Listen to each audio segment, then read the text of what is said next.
Presenting The Complete. Orson Welles and the Mercury Theater on the air in The War of the Worlds by H.G. Wells. This is Orson Welles, speaking from London. as the third man. Stand by. We'll be on the air in 15 seconds, Mr. Wells. Yes, I know. Stand by, everybody. Mercury Theater on the air presents Orson Welles as Count Dracula in his own version of Bram Stoker's great novel, Who knows Dracula. what evil lurks in the hearts of men? The shadow knows.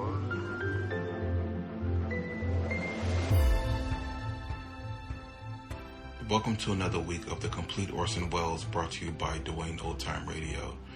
This week we are going to listen to the Campbell Playhouse series, and the first episode of that series, he does an adaptation of a novel titled Rebecca. I can't say the author's last name, so I'm not even going to try. I'll just say her first name is Daphne. She was from England. She was a fairly successful writer, even though she had a bit of a controversy. Some people accused her of plagiarism, so there's some controversy as to whether she actually wrote, or at least came up with the stories that she wrote about. Anyway, she had this novel, Rebecca, which was rather successful. It was turned into movies, TV shows, and other adaptations. Orson did his adaptation. It stars Agnes Moorehead and some of his usual cast of characters. This episode aired December 9th, 1938.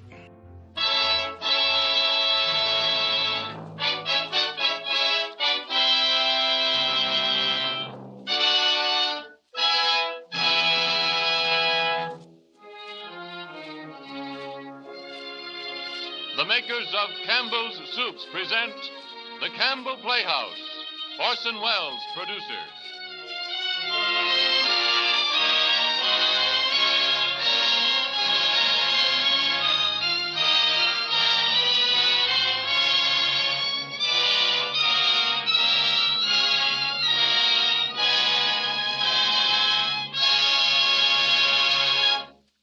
Good evening, everyone.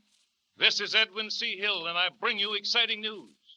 Tonight, Orson Welles takes over the direction of the Campbell Playhouse and offers you as his first production America's bestseller, Daphne du Maurier's Rebecca, with a great star, Margaret Sullavan. Exciting news indeed, for I am here to welcome the white hope of the American stage as the director and star of the Campbell Playhouse, who writes his own radio scripts and directs them and makes them live and breathe with the warmth of his genius.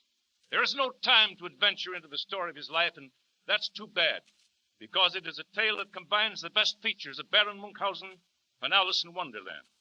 If ever a boy was born for an actor, he was. At 13, he was directing the troopers in the Todd School for Boys at Woodstock, Illinois, where he produced 30 plays.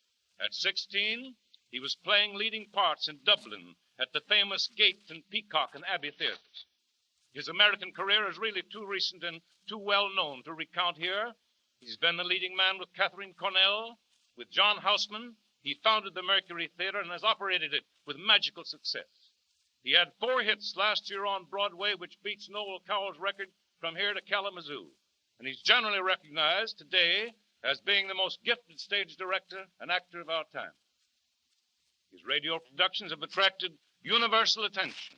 His broadcasts of the War of the Worlds last month, which I dare say you remember, made radio history and a national sensation.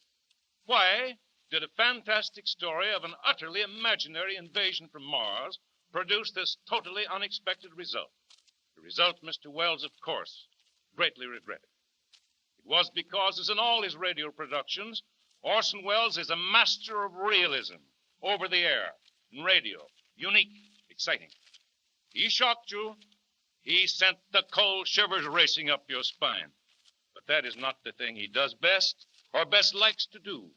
He loves to tell a story, a great human story, welling up from the heart, brimming with deep and sincere emotion, and lively with comedy.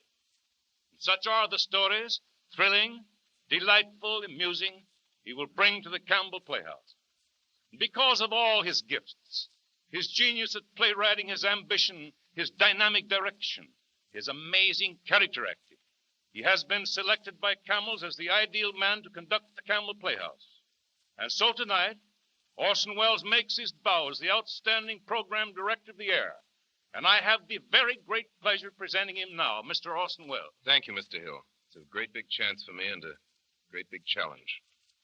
I have faith in radio, and the makers of Campbell's Soups have enough confidence in me to give me the direction of the Campbell Playhouse. Let's hope nobody is mistaken. Mr. Welles, could you tell us something of your aims? Perhaps something of the kind of thing you hope to do with the Campbell Playhouse? Well, everybody likes a good story, and I think radio is just about the best storyteller there is. The Campbell Playhouse is dedicated to the radio production of good stories. Stories from everywhere, from the stage, from moving pictures, and from literature. Next week, for example, we're doing a comedy, Call It a Day, and then Campbell's annual Christmas present to America, Lionel Barrymore in Dickens' immortal A Christmas Carol.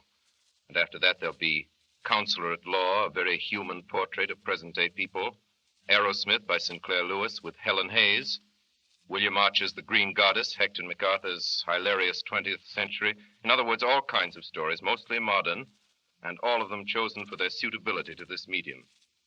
That's about all, except I'm going to try to tell them just as well as I know how. Well, I know you'll ring the bell. You know, the makers of Campbell Soups don't believe in all this talk about the radio audience having the average mentality of an 8-year-old child. They think the radio listeners are same people that go to the pictures in the theater and read books. They reason that even the most popular radio entertainment should be addressed to the adult citizenry of America.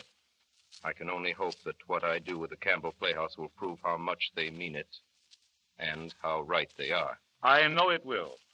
And now, just before you ring up the curtain on the first act, will you give us a word or two about the play? Gladly, Mr. Hill, but if you'll pardon me, it's not a play, it's a story. You see, I think that radio broadcasting is different from motion pictures and the theater, and I'd like to keep it that way.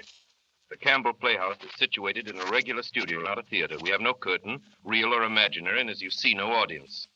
There's only one illusion I'd like to create, the illusion of the story.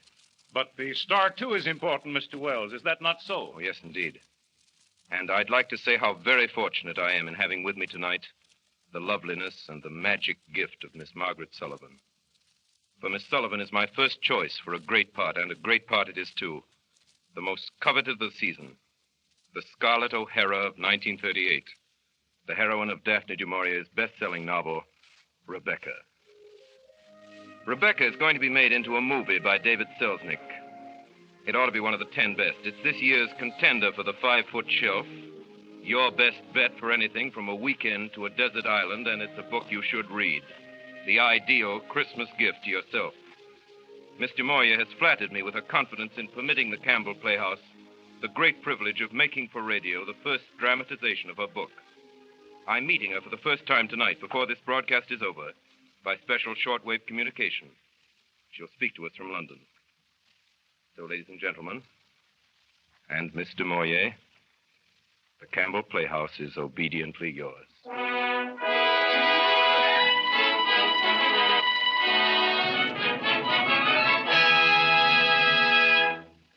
The Campbell Playhouse presents Rebecca, starring Margaret Sullavan and Orson Welles.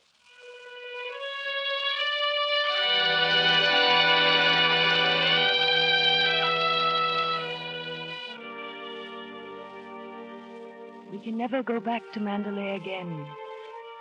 The past is still too close to us. The things we have tried to forget and put behind us would stir once more. But sometimes in my dreams I go to Mandalay again. I see the house, the gray stone shining in the moonlight of my dreams. The terrace slopes to the lawns, and the lawns stretch to the sea, like a sheet of silver under the moon. Light comes from the windows. The curtains blow softly in the night air. And there in the library, the door stands half open, as if we had left it, with my handkerchief on the table beside the bowl of autumn roses, and the charred embers of our log fire still smoldering against the morning. I wonder what my life would be today if Mrs. Van Hopper hadn't been a snob. Mandalay, my dear. Why, even you must have heard of Mandalay. That's Max de Winter at the table next to us, the man who owns Mandalay. They say he can't get over his wife's death, an appalling tragedy. The papers were full of it, of course. They say he never talks about it, never mentions her name. She was drowned, you know, in a bay near Mandalay. Oh, Mrs. Van Hopper, I know he can hear you. Nonsense, my dear. Go up to my room quickly and find that letter from my nephew. You know, the one written on his honeymoon with the snapshot? Bring it down to me right away. Oh, Van Hopper, I don't Go really on, my dear. Do as you're told. Don't argue. Hurry.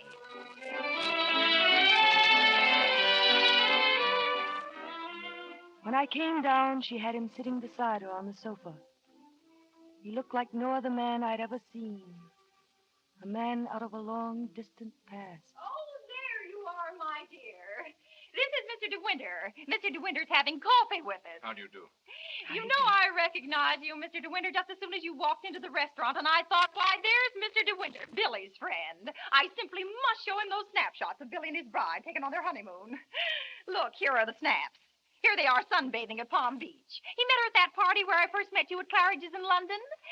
But I dare say you don't remember an old woman like me. On the contrary, I remember you very well. Excellent snapshots. Bride's very pretty. I don't think I should care for Palm Beach. Well, of course, if one had a home like Mandalay, I'm told Mandalay's like fairyland. There's no other word for it. I wonder you can ever bear to leave it. Mr. De Winter is so modest he won't admit it, but he has one of the loveliest homes in England. They say that the Minstrel's Gallery at Mandalay is a gem, and the gardens are simply the most perfect.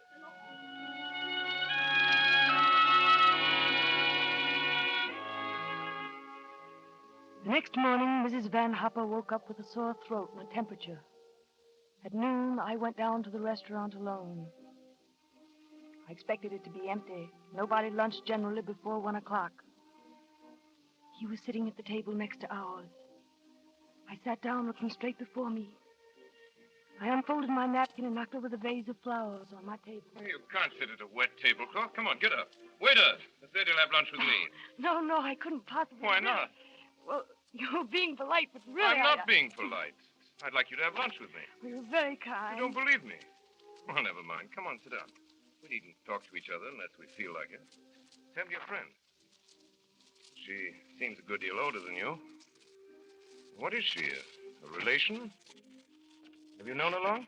Oh, she isn't really a friend. She's an employer.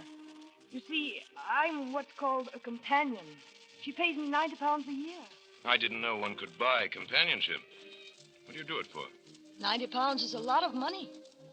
How old are you? 19. You're not afraid of the future? No.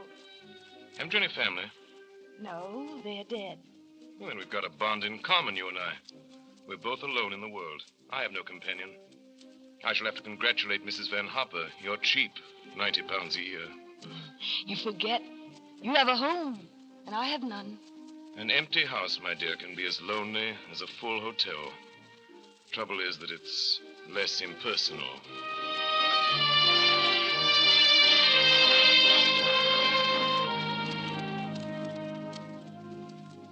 I remember the feel of the leather seats in his car as we drove in the afternoons along the Mediterranean.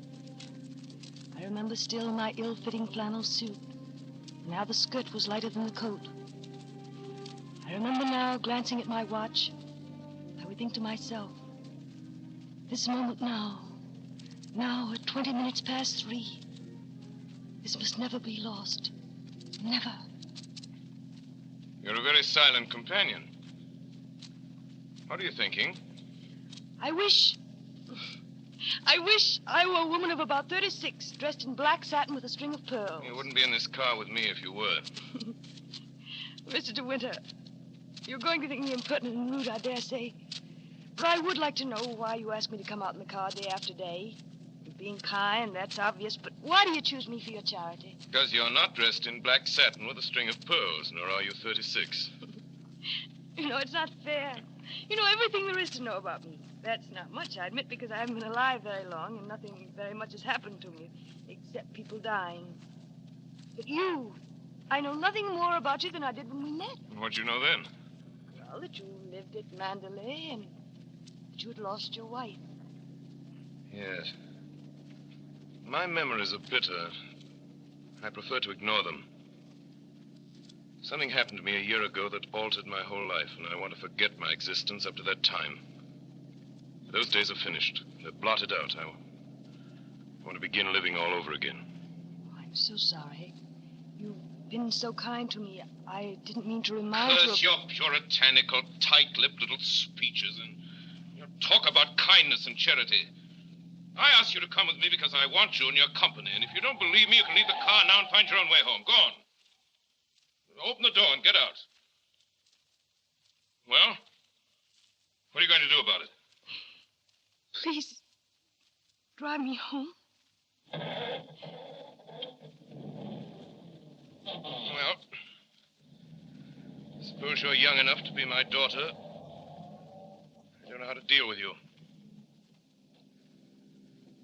Forget all I said to you just now. That's all finished and done with. Don't let's ever think of it again. My family used to call me Maxim. I'd like you to do the same. You've been formal long enough.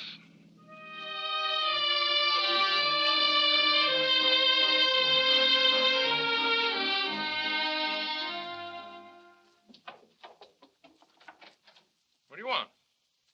Something the matter? I've come to say goodbye. We're going this morning. Come in. Shut the door. What are you talking about? It's true. We're leaving today. I was afraid I wouldn't see you. I felt I must see you again to thank you. Why didn't you tell me this before? Well, Mrs. Van Hopper only decided today. Her daughter sails from New York on Saturday, and we're going with her. She's taking you with her to New York? Yes, and I don't want to go. I shall hate it. I shall be miserable. Well, why in heaven's name go?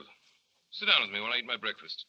Have you had yours? Yes, I really haven't time. I ought to be downstairs now, getting the tickets. You can sit with me for 5 minutes. Oh, I shouldn't. So, Mrs. Van Hopper's had enough of Monte Carlo. Now she wants to go home. So do I. She to New York, I to Mandalay. Which would you prefer? Take your choice. Please don't make a joke about it. It's unfair. If you think I'm one of those people who tries to be funny before breakfast, you're wrong. I repeat, the choice is open to you. Either you go to America with Mrs. Van Hopper, or you come home to Mandalay with me. Do you mean you want a secretary or something? No. I'm asking you to marry me, you little fool. I don't understand. I'm not the sort of person men marry. What the devil do you mean? I'm not sure. I don't think I know how to explain. I don't belong to your sort of world. What is my world? Well, Mandalay. You know what I mean. You think I'm asking you to marry me for the same reason you thought I took you out in the car. To be kind, don't you? Yes. One day you may realize that philanthropy is not one of my strongest qualities. Are you going to marry me? My suggestion doesn't seem to have gone too well. I'm sorry. I rather thought you loved me. I do love you. I love you dreadfully. I've been crying all morning because I thought I should never see you again. Oh, so that's settled then. Instead of being companion to Mrs. Van Hopper, you become mine. And your duties will be almost exactly the same. I also like new library books and flowers in the drawing room and someone to pour my tea. Oh, I'm being rather a brute to you, aren't I? This isn't your idea of a proposal. We ought to be in a conservatory with you in a white frock with a rose in your hand and a violin playing a waltz in the distance. Poor darling, what a shame. Never mind. I'll take you to Venice for our honeymoon and we'll hold hands in a gondola. But we won't stay too long because I want to show you Mandalay. Mandalay. Now then, am I going to break the news to Mrs. Van Hopper, or are you? Oh, no, you tell her. She'll be so angry. I'll tell her. I'm not afraid. You wait for me here.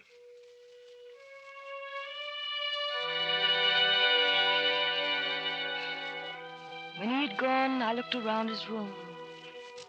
There was a book on the table near his bed. I picked it up. On the title page was a dedication. Max. From Rebecca. May 17. Written in a curious, slanting hand. The ink had run too thick, so that the name Rebecca stood out black and strong. Rebecca. Rebecca.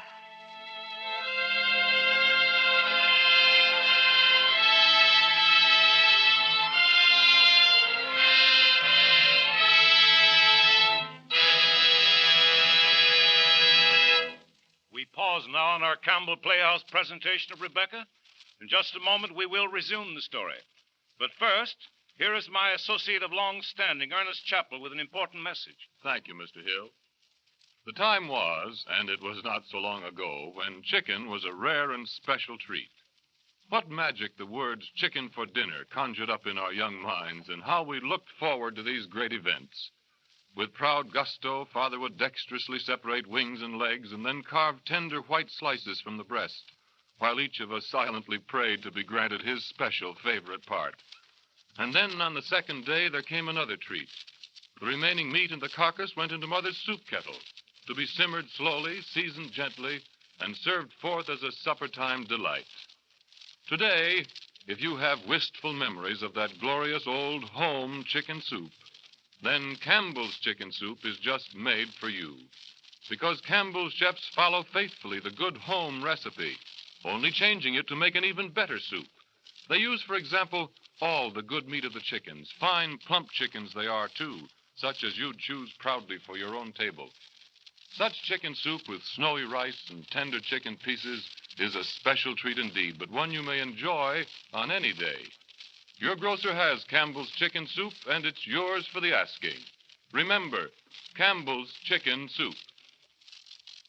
Now we return to the Campbell Playhouse presentation of Rebecca with Margaret Sullavan and Orson Welles.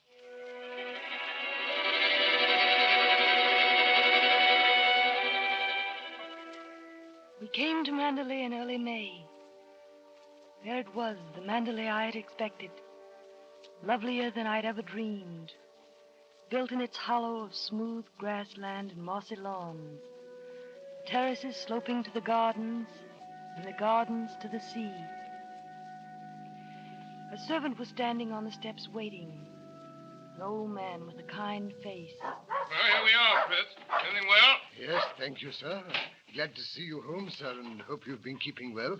And Madam, too. Yes, we're both well. Thank you, Fritz. All the tired from the drive wanting our tea. Hello, Jasper, old man. Fritz, who are all these people? Oh, the servants. I didn't expect this. Mrs. Danvers' orders, sir. Danvers? I might have guessed it. Come on, darling. Mrs. Danvers was Rebecca's housekeeper. She simply adored her. They're all curious to see what you're like. You won't mind, will you? It'll soon be over. My dear, this is Mrs. Danvers. Mrs. Danvers took me to my room. She was a tall, gaunt woman dressed in black, with prominent cheekbones and great hollow eyes that gave her skull's face, parchment white, set on a skeleton's frame. Her eyes never left mine. Mandalay is a big place, madam. Not so big as some, of course, but big enough. And a show place. Mr. De Winter lets the public in to see it once a month. You can't see the sea from here, can you? No, not from this room. You can't even hear it. You did not know the sea was anywhere near. Not from this room. I'm sorry about that. I like the sea. Mr. De Winter gave special orders in his letter that you would have this room, madam. Oh, then this was not his room originally. No, madam. He's never used the rooms in this wing before. Oh, he didn't tell me that. I suppose you've been at Mandalay for many years, Mrs. Danvers, longer than anyone else. I came here when the first Mrs. De Winter was a bride. Mrs. Danvers, you must have patience with me because this sort of life is new to me. You must just go on running things as they always have been run. I shan't want to make any changes. We're here to carry out your orders, madam. I hope I shall do everything to your satisfaction. Can I do anything more for you now? Oh, no, thank you. No, I'm sure I have everything. I shall be very comfortable here. You've made the room so charming. I only followed out Mr. De Winter's instructions. Of course, the most beautiful rooms are in the west wing, overlooking the sea. The bedroom is twice as large as this, and the windows look down across the lawns into the sea. I suppose Mr. De Winter keeps the most beautiful rooms to show to the public. Those rooms are never shown to the public. They used to live in those rooms when Mrs. De Winter was alive. That big room I was telling you about that looks down to the sea, that was Mrs. De Winter's room.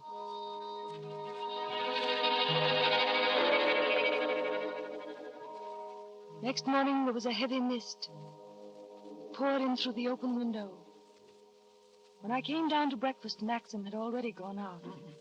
Mrs. De Winter. Yes, Fritz. Mr. De Winter told me to tell you, madam, that he'd gone out with Mr. Crawley. Mr. Frank Crawley is Mr. De Winter's friend who manages the estate. Mr. De Winter said to tell you they'd be back for luncheon at 1. Thank you. Oh, Fritz. Yes, madam? It seems rather cold this morning. I wonder if you'd please light the fire in the library for me. The fire in the library is not usually lit until the afternoon, madam. Mrs. De Winter always used the morning room. She always did her telephoning and correspondence in there after breakfast. There's a good fire in there. If you should wish to have a fire in the library as well. Oh, no. I wouldn't dream of it. I'll go into the morning room. Thank you, Fritz. If you will allow me, madam, I will show you the way.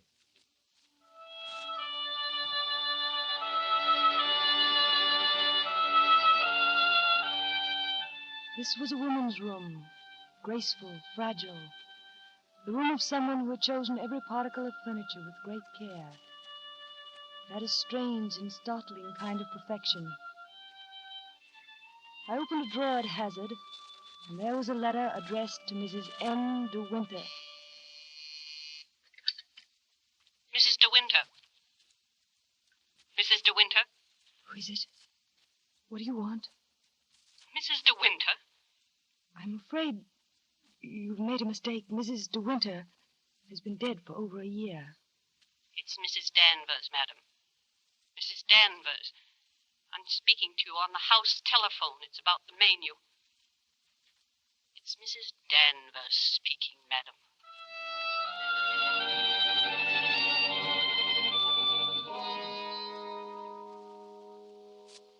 After lunch, it was still raining. Frank Crawley and Maxim were in the library working. I got a raincoat out of the flower room and started out across the garden down towards the sea. Soon I was in the woods. The dog ran on ahead. The woods came right down to the water. At the fringe was a long, low building, half cottage, half boathouse. There was a buoy anchored there in the cove, but no boat. And there was Jasper wagging his tail at a solitary figure on the beach. As I drew near, I saw that the figure on the beach was a man with the small slit eyes of an idiot and a red, wet mouth. Good day. Dirty, Ines. I'm afraid it's not very nice weather. Jasper, come here. Digging for shell. No shell here. Been digging all day. I'm sorry you can't find any. That's right. No shell here. Come on, Jasper. Good dog. Come on. He won't go. Why not? He ain't your dog. No, he's Mr. De Winter's dog. I want to take him back to the house. Come on, Jasper. Come along. Good dog. She ain't been here lately. What do you mean? The other one. You're not like the other one. What do you mean? What other one? Tall and dark, she was. She give you the feeling of a snake. By night she come down the cove. I seen it. I looked in on her once here in the boathouse. And she turned on me, she did. If I catch you looking at me through the window, I'll have you put in asylum, she said. I won't say nothing, ma'am, I said, and I touched my cap like this here. She's gone now, ain't she? I don't know what you mean. She's gone in the sea, aren't she? She won't come back no more. No, she'll not come back. You won't put me in asylum, will you? I never said nothing, did I? I never said nothing, ma'am. I never said nothing. I never said nothing.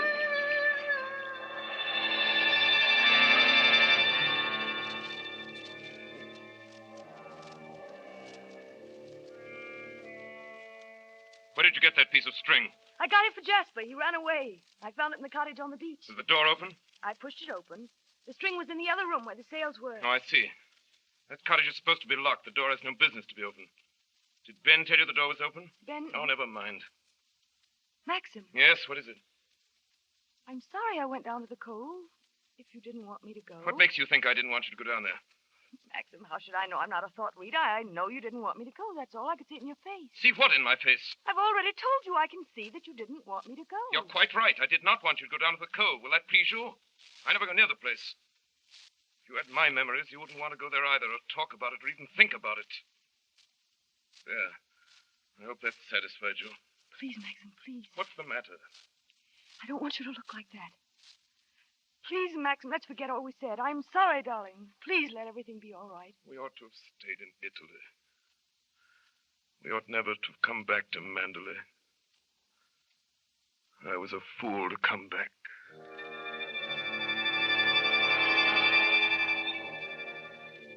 The weather that May was wet and cold. From the terrace I could hear the murmur of the sea below me, low and sullen. And every morning a heavy fog would come rolling in from the sea. I could not forget that cottage on the beach and the white, lost look in Maxim's eyes. Somewhere at the back of my mind, a frightened, furtive seed of curiosity grew slowly and stealthily. Frank Crawley was in the library taking tea with me, waiting for Maxim to get home. There were things that I had to know. You've been down to the cove, then? Yes, Frank. Frank, in that cottage down there, are those all Rebecca's things? Yes. I wondered. Why is the buoy there in the little harbor place? The boat used to be moored there. What boat? Her boat. Oh. What happened to it? Oh, was that the boat she was sailing when she was drowned? Yes. It capsized and sank. She was washed overboard. Couldn't someone have got out to her? Nobody saw the accident. Nobody knew she'd gone. She often sailed alone at night. How long afterwards was it they found her? Oh, about 2 months. Where did they find her? Near Edgecombe. About 40 miles up channel. How did they know it was she? After 2 months, how could they tell? Maxim went up to Edgecombe to identify her. Oh. Frank, I know what you're thinking. You can't understand why I ask all these questions just now. You think I'm being morbid and curious, but it's not that, I promise you. Only when I go to call on all these people, his friends, I know they're looking me up and down and thinking, what on earth does Maxim see in her? Always I know that whenever I meet anyone new, they say how different she is from Rebecca. Frank. Yes? There's just one more thing, one question I must ask you. Will you promise to answer it quite truthfully? I'll do my best. Tell me, was Rebecca very beautiful? Yes. Yes, I suppose she was the most beautiful creature I ever saw in my life.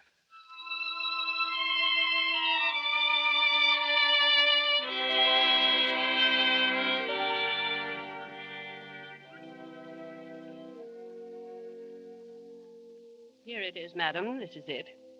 One moment while I turn on the light. Come in, madam. Was this her room, Mrs. Danvers? Yes, ma'am. This is her room. Now you're here, let me show you everything. I know you want to see it all.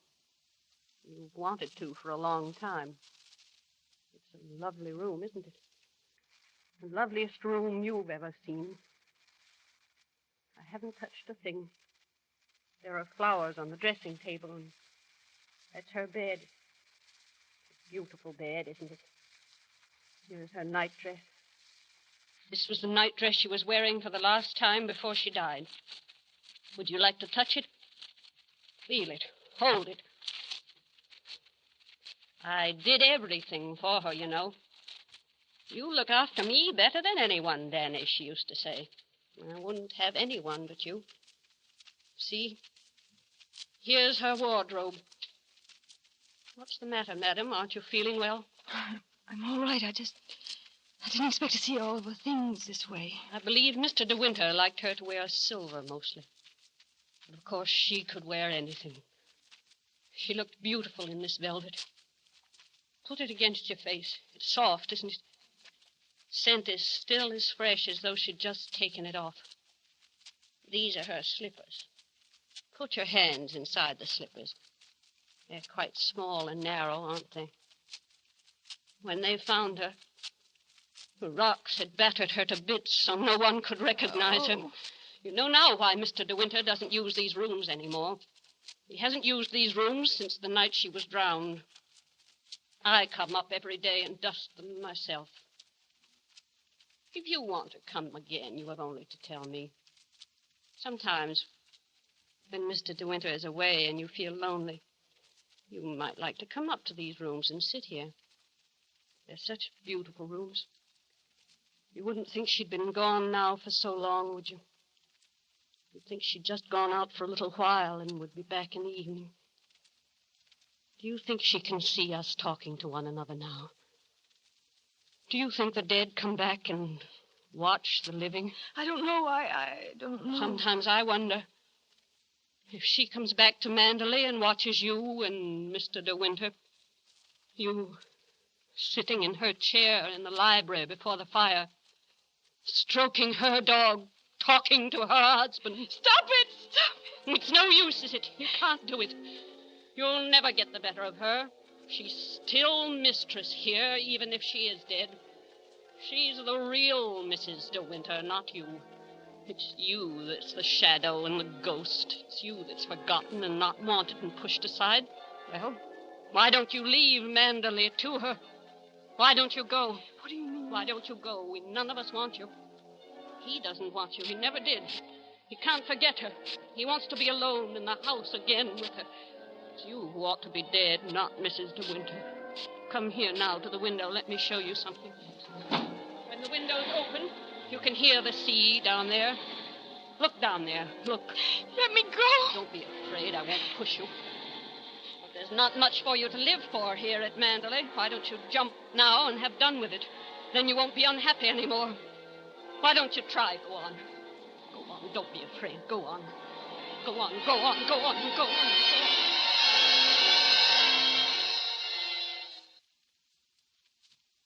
And so we end the second part of our presentation of Daphne du Maurier's best-selling book, Rebecca, with Margaret Sullavan and Orson Welles.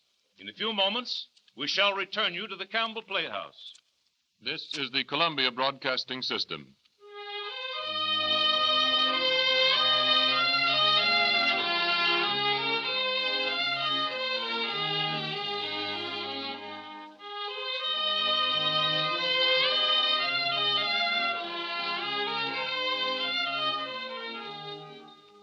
This is Edwin C. Hill again bidding you welcome to the Campbell Playhouse on behalf of the makers of those fine Campbell soups. In a moment or two, we shall resume our presentation of Rebecca, the best-selling novel by Daphne du Maurier, and starring, as I've said, Margaret Sullavan and Orson Welles. And also, we shall hear from Miss du Maurier herself, direct by shortwave from London. But first, I bring you a message. For many years, I've been interested in the human side of the news. As a newspaper reporter for all those years, I've found that there's a very human side to business. And that is what I want to speak about for just a moment or so. All of us are familiar with businesses which provide us with something to eat or drink or wear, or we buy a radio or a suit of clothes or a can of soup. But the actual thing we buy is about the only contact we ever have with the people who make such goods. But the character of those people is of vital importance. If the manufacturer of a product is honorable in the conduct of his business, his product will be as trustworthy as his word. For in business, as in every walk of life, honesty pays real dividends. Honest enterprise is the only kind which has a chance to win and to hold the patronage of intelligent and discriminating buyers, whether it's a matter of a piano or a spool of thread or a trip to Europe or a can of soup. And that, as I see it, is the human side of business, of the products that last over the years, that serve you well and merit your confidence. I know the Campbell kitchens, the Campbell men, the Campbell soup. The fact that these soups are used more and more every year in most homes and are sold in more than 460,000 grocery stores throughout the land is no accident, believe me. It's due to the human side of this business, its aims, its policies, and its character. And now to the Campbell Playhouse, where we resume our story, Rebecca.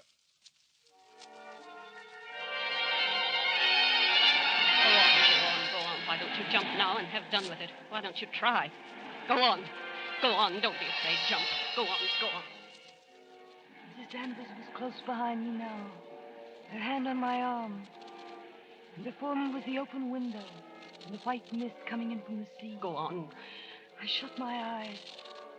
The mist lay upon my lips, rank and sour. My head began to swim. Then suddenly the mist had parted. There was a flash in the sky. Hey there! Ship ashore! A rocket! A rocket! Ship ashore! Ship ashore! Ship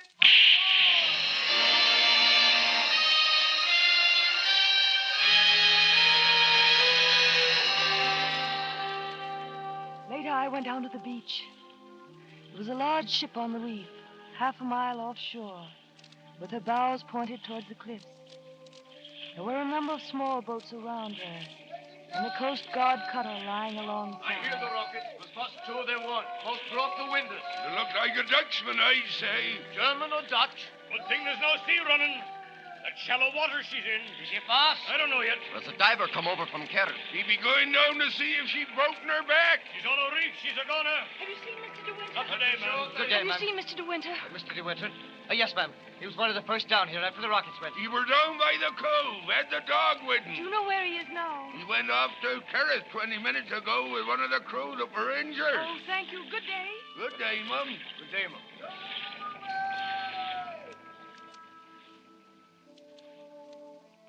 I went back to Mandalay the long way through the woods. The fog had cleared.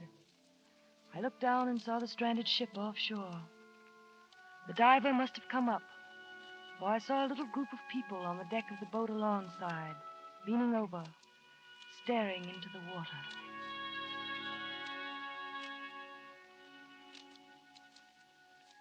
There's a man waiting to see you, madam.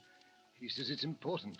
He asked for Mr. De Winter first, and then for you. He's in the library. Who is it with?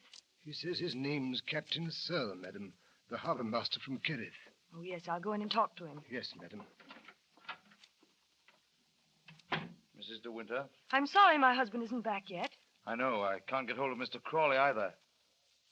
The fact is, I've got some news for Mr. De Winter, and I hardly know how to break it to him.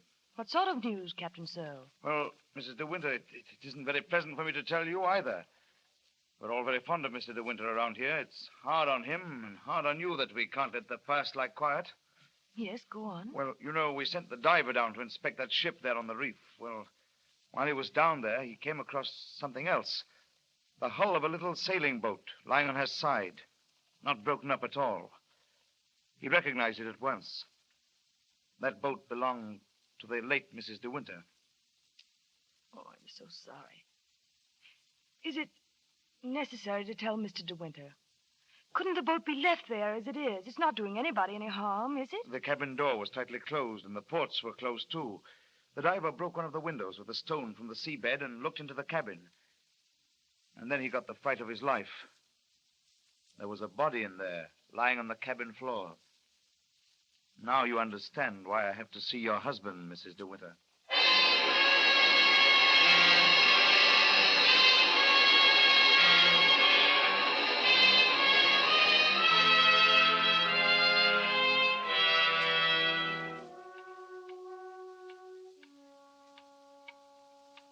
It's all over now. The thing has happened. What thing? The thing I've always foreseen. The thing I've dreamt about day after day, night after night. We're not meant for happiness, you and I. What are you trying to tell me? Rebecca has won. I remember her eyes as she looked at me before she died. I remember that slow, treacherous smile. She knew this would happen even then. She knew she'd win in the end. Maxim, what are you saying? What are you trying to tell me? Her boat, they found it. The diver found it this afternoon. I know. Captain Searle was here and he told me. You're thinking about the body the diver found in the cabin. Yes. It means she wasn't alone. It means there was someone out sailing with Rebecca at the time, and you have to find out who it was. There was no one with Rebecca. She was alone. It's Rebecca's body lying there on the cabin floor. No. The woman I identified wasn't Rebecca. There never was an accident. Rebecca was not drowned at all. I killed her. I shot Rebecca in the cottage down in the cove. I carried her body to the cabin and took the boat and sunk it there, where they found it today. It's Rebecca who's lying dead there on the cabin floor. Will you look into my eyes and tell me that you love me now?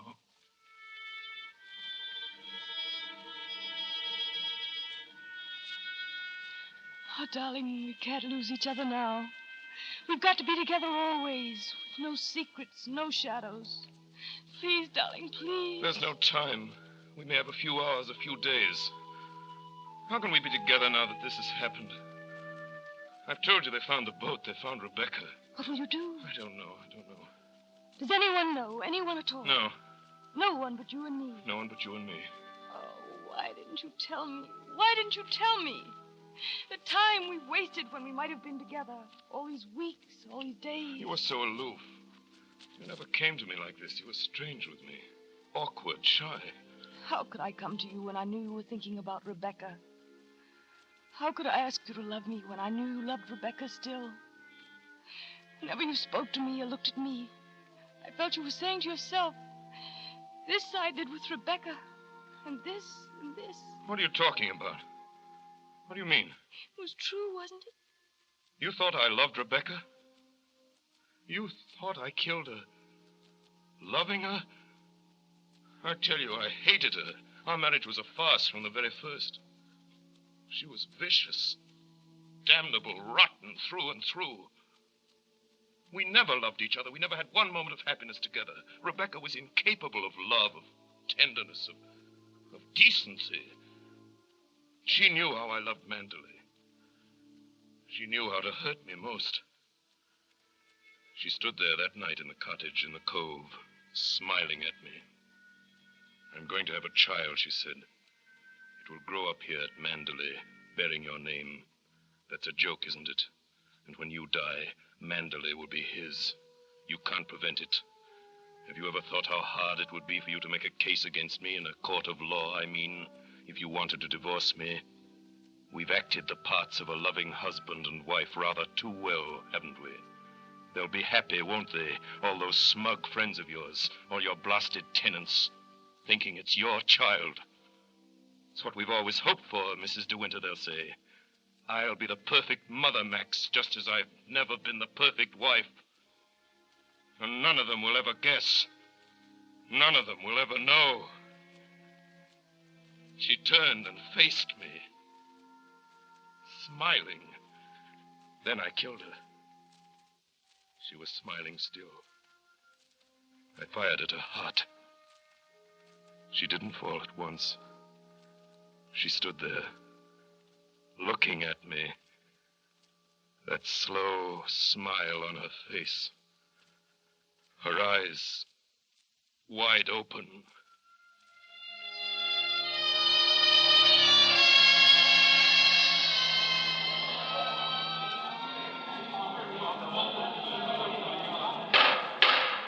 You have heard all the testimony in this case, gentlemen. You have heard how the body of the deceased was found in the cabin of her boat. You have heard the testimony of the boat builder. You have heard Mr. De Winter's story. You have heard how on the night of the tragedy, Mrs. De Winter went down to the cottage where she was in the habit of staying. Gentlemen, how do you find? The verdict is suicide. Suicide without sufficient evidence to show the state of mind of the deceased. Court is adjourned.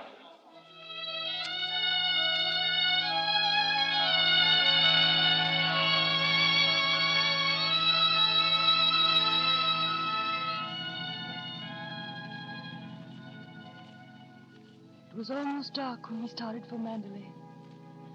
He held my hand in his. He didn't speak for a long time. I must have dozed, for I woke suddenly with a start and heard the first sound of thunder in the air. The air was hot against my face. No rain fell. What is it, darling? Maxim, don't drive so fast. I want to get home. I'm worried. I have a premonition of disaster. When everything's over, I don't understand. I want to get home. I want to get back to Mandalay. What time is it? Almost 9. It's funny. It looks almost as though the sun was still setting over there beyond those hills. Can't be, though. It's too late. It's the wrong direction. You're looking east. Why, yes. It's funny, isn't it? It's in winter you see the northern lights, isn't it? Not in summer. That's not the northern lights you're looking at. That's Mandalay. Maxim, what is it? I don't know. Maxim, look. A fire. Maxim, it's Mandalay. It's burning. Mandalay is burning.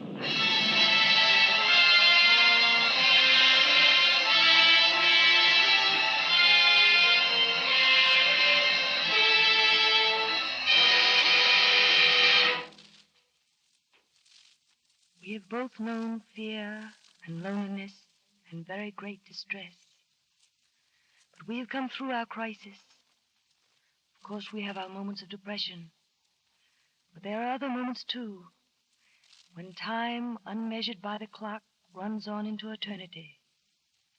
And catching Maxim's smile, I know we are together at last. No barrier between us.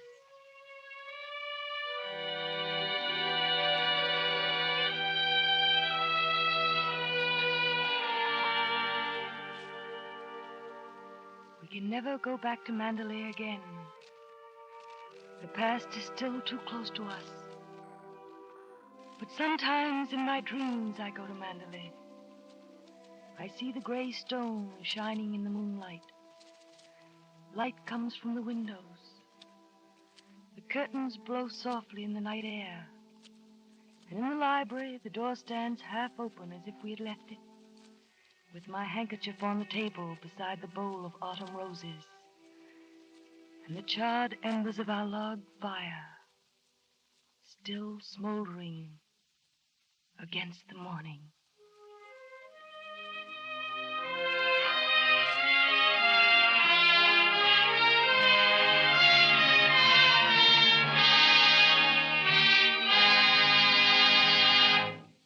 So ends our story. The Campbell Playhouse presentation of Daphne du Maurier's novel, Rebecca. In a moment, I shall bring you Margaret Sullavan and Orson Welles in person, and Daphne du Maurier on the long-distance phone from London. In the meantime, here's a man with a message worth hearing. A man who keeps one eye on the dining table and the other on the pantry. Ladies and gentlemen, my friend, Ernest Chappell. Thank you, Mr. Hill. May I remind you once again of that grand dish, Campbell's chicken soup? Remember what I told you about it and make it a point to try it soon. Because until you taste your first glorious spoonful, you're really missing something. Imagine a rich golden broth slowly simmered from plump and perfect chickens, simmered with all the patience and skill of the most particular home cook. And imagine an abundance of selective rice, white and fluffy, drifting all through the broth, every grain saturated with its delicious flavor. Then add tender pieces of chicken meat, each a delight to your taste, and you have a picture of Campbell's chicken soup. But only tasting can really tell you how good it is. Why not plan to have Campbell's chicken soup tomorrow? You'll please the family and, incidentally, make a busy day a little easier for yourself.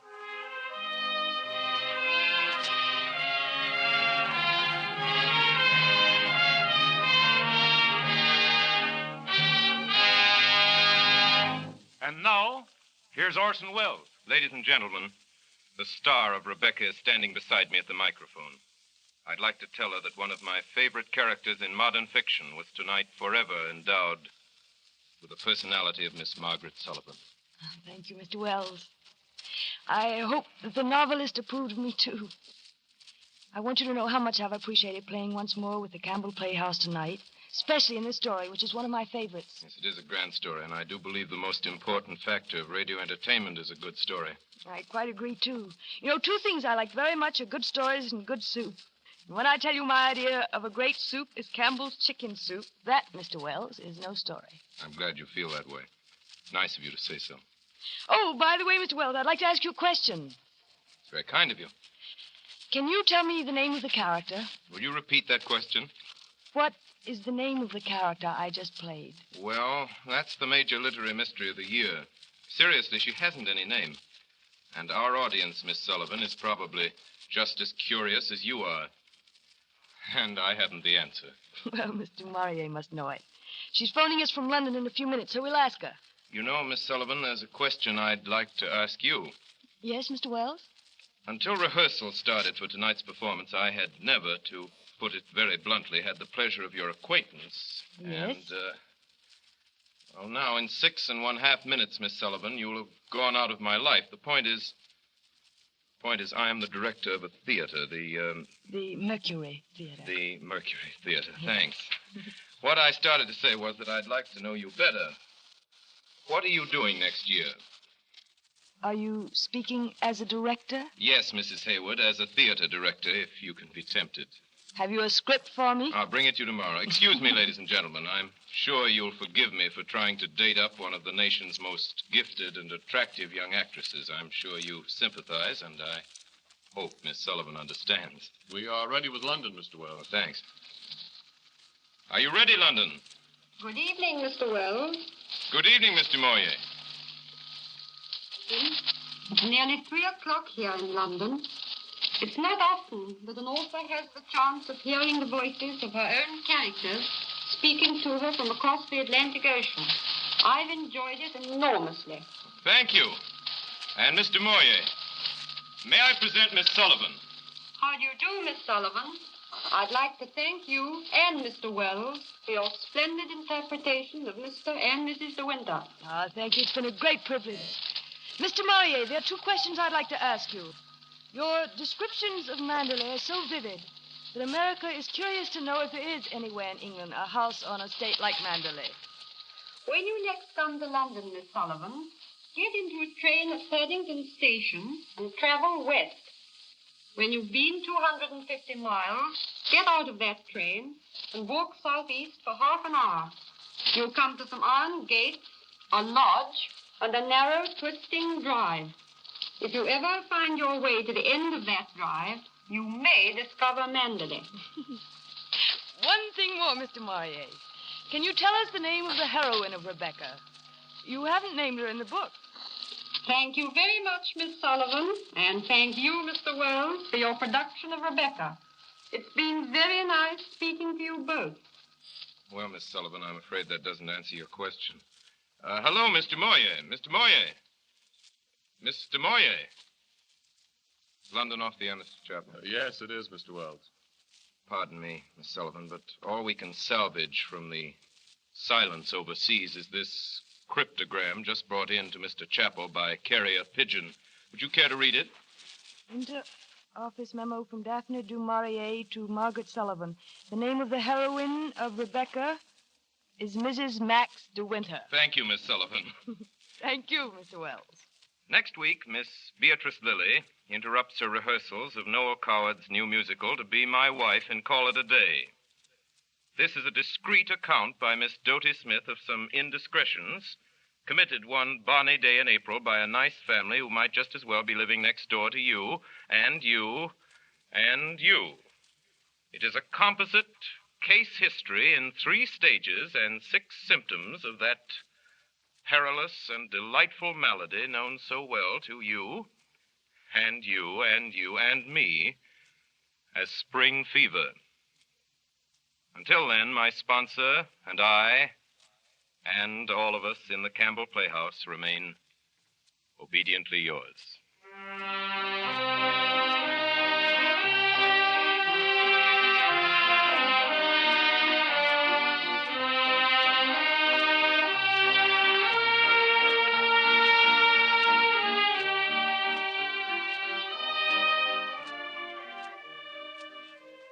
Tonight's broadcast was Rebecca by Daphne du Maurier, starring Margaret Sullavan and Orson Welles. Featured were Mildred Natwick as Mrs. Danvers, Ray Collins as Frank Crawley, and George Couloris as Captain Searle.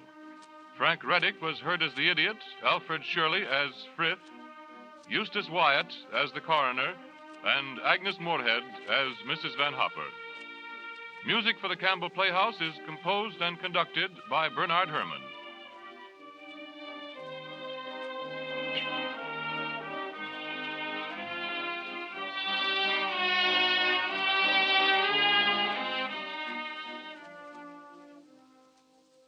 makers of Campbell Soups invite you to join us again next Friday evening at this same time, when Orson Welles will present his production of Dodie Smith's delightful excursion into the private lives of a typical suburban family.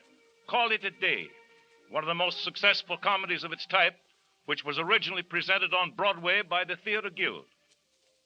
Our guest on this program will be the always charming and amusing Beatrice Lilly, with Jane Wyatt, a young lady who's marching quite swiftly along the road to motion picture fame out in Hollywood, and Gene Dante, who created the part of Anne in the original New York production of Call It a Day. This is Edwin C. Hill speaking for Campbell Soups. I thank you, and good night.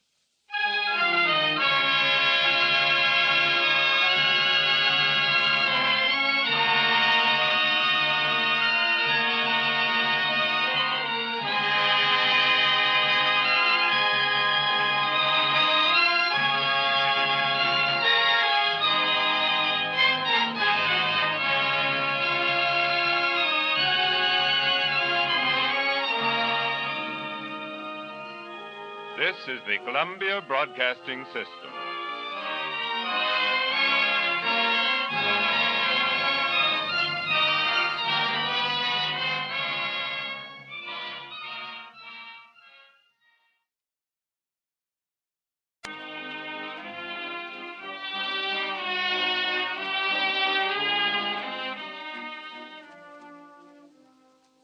The makers of Campbell Soups invite you to join us again next Friday evening at this same time, when Orson Welles will present his production of Dodie Smith's delightful excursion into the private lives of a typical suburban family.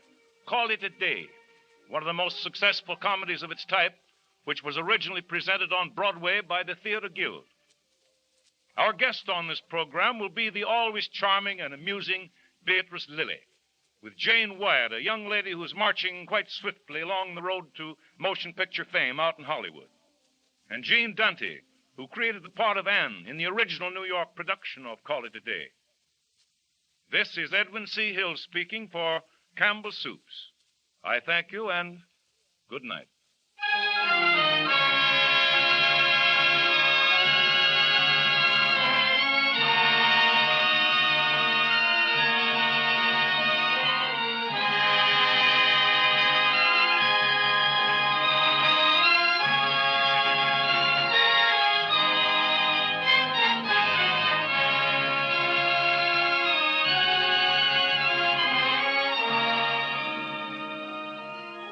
This is the Columbia Broadcasting System.